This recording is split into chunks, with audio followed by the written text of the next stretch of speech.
Aujourd'hui, nous allons parler de Chantal Jacob, qui travaille au port de Sète depuis 10 ans et qui, depuis l'arrivée de Chalencin Prévention et Sécurité, a été promue en tant que chef de site depuis 6 mois.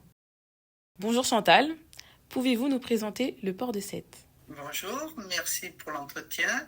Alors le port de Sète est un grand port, on va dire, d'entrée en Europe, dans tout ce qui est de marchandises, commerce, voyageurs. Tout ce qui est commerce avec Turquie et autres bateaux, on va dire, d'engrais ou de véhicules, de voitures à l'export et à l'import. Et tout ce qui est côté, on va dire, ferry, croisière, surtout côté voyageurs, puisque c'est un port d'entrée par rapport au Maghreb.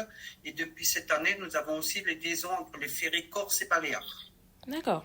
Pouvez-vous nous dire quelles sont les missions de Chalencin Prévention et Sécurité sur l'ensemble du périmètre ? Alors les missions que nous avons, donc c'est en tant qu'agent de sécurité déjà, c'est d'assurer, on va dire, un beau filtrage, on va dire, aux accès, que les gens qui accèdent au port ont les autorisations bien spécifiques, puisque c'est un port sensible.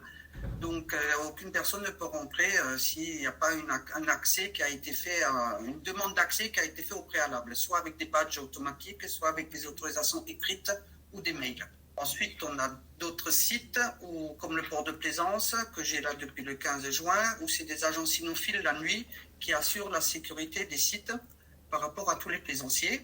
Le site de la Criée, où il y a 2 agents en permanence le soir à l'arrivée des bateaux de pêche.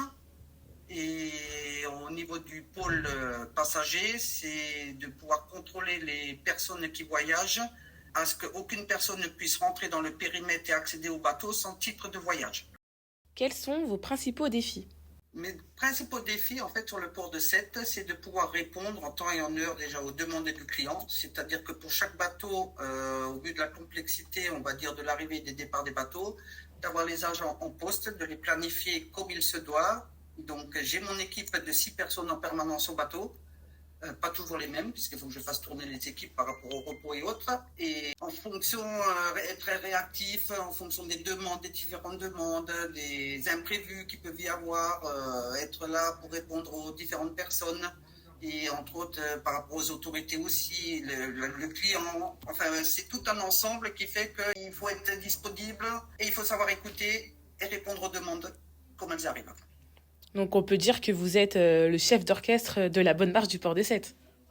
Oui, j'avais pas pensé à cette expression, mais effectivement, on peut le prendre de cette façon-là. Et de toute manière, moi, comme j'ai toujours dit, si on n'a pas la passion du métier, on reste pas et on ne fait pas ça.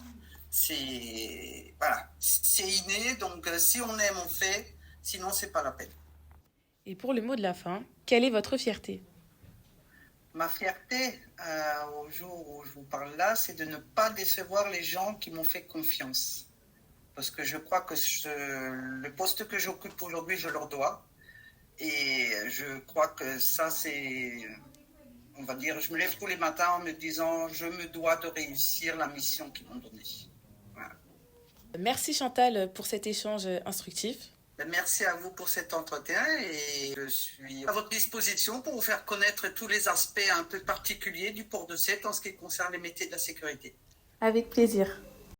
Et on se retrouve prochainement pour un nouveau témoignage avec un expert.